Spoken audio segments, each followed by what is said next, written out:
State Premier as patron, Mr. Marx as the executive head. Ladies and gentlemen, a very warm welcome to all of you here on behalf of the Protestant Church in Oldenburg.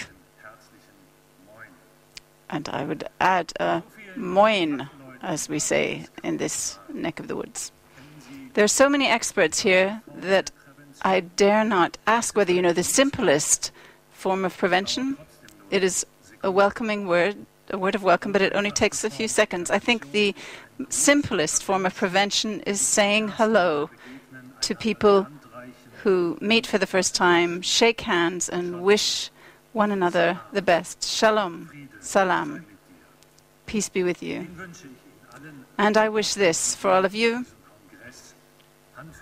even if you have to discuss the particulars, even if you debate hotly these controversial issues. Peace be with you.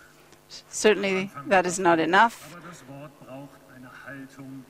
First there was the word, but a word needed a promise that could be believed in. It needed to be the case that action spoke louder than words. Even in the roof of under the church, this is the case. But it is also the case for anyone who takes the floor. Politicians, members of society, and certainly in the media that you are referring to. Because today, let us remember that 580 years ago, exactly, an evil network of libel and sedition, the Inquisition applying force, something that all of society was impacted on. On the 30th of May, 1481, Joan of Arc was executed. So whatever we do as human beings, there is always an element of guilt. And many religious traditions say that since Cain and Abel, we are aware of the trend of the human ego to exert force over others and decide about their life or death. And we still hang on to this. But we don't give up, and we must be aware of the vision of peace be with you. Peace meaning dispensing with violence. Peace be with you.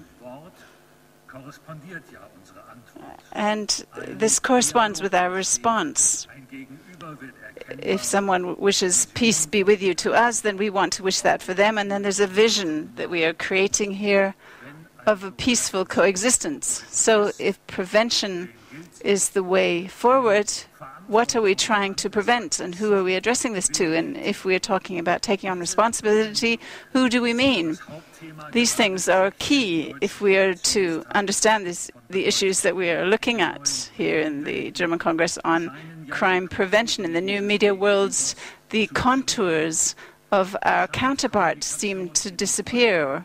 Communication seems to vibrate in clouds. People get stuck in nets. Concrete face-to-face meetings with all of the cultural baggage that they entail seem to disappear into virtual worlds. Violence doesn't belong outside our doors, but within our own four walls. We must protect our youth. Our youth needs protection, but our youth also needs alternatives if they are to be able to unfold freely and take part in society in all of the facets of involvement within civic society. But allow me to express my gratitude at this point for your commitment and your efforts and your patience. We are familiar with your work from our own church, community and charity organizations, our daycare centers, and all of the other charity organizations that we have, and not least to those working here at this Congress. We are involved ourselves in prevention councils and know just how detailed this work is and what continuity it requires in our everyday world. You contribute to the public good, not least in view of the media challenge facing us in society. And you do this work every day. Thank you very much for your efforts. Stay the course. And if you do, you'll be doing what St. Paul spoke to when he was speaking to persecuted Christians, a slogan for 2011 perhaps, and perhaps a good comment relevant as well. Do not succumb to evil, but overcome evil with good.